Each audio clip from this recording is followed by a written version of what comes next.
Creation Spoiled, Part 1, The Tempting Fruit, Genesis 3. Nothing could spoil the happiness of Adam and Eve in the Garden of Eden, or so it seemed. But there was one person who was plotting to spoil all that God had made. He was Satan, the enemy of God, who hated all that was good and lovely. One day, the snake, who was the most cunning of all creatures in the garden, whispered to Eve, "Did God really say that you must not eat any of the fruit from these lovely trees?" "Of course not," Eve replied.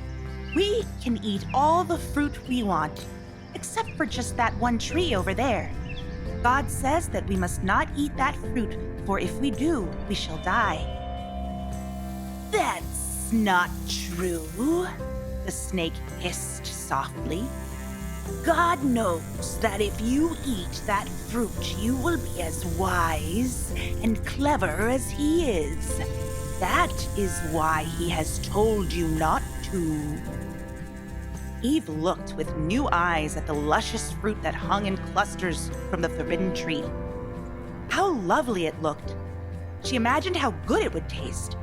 Then she thought how wonderful it would be to become as wise as the snake had promised. Then, her mind made up, she quickly picked one of the tempting fruits, bit into it, and handed it to Adam to try too. But instead of feeling clever and wise, they both felt miserable and ashamed. They had disobeyed the wise and loving God who was their creator and their friend. When evening came, they did not hurry out to meet God. They were ashamed because they had disobeyed Him. They picked some large leaves to try to cover their bodies, and then hid silently in the bushes. Every other evening, they had eagerly waited for God's loving call.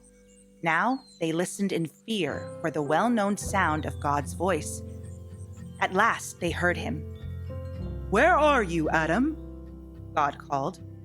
With downcast eyes, they crept out to meet the God they no longer wanted to see.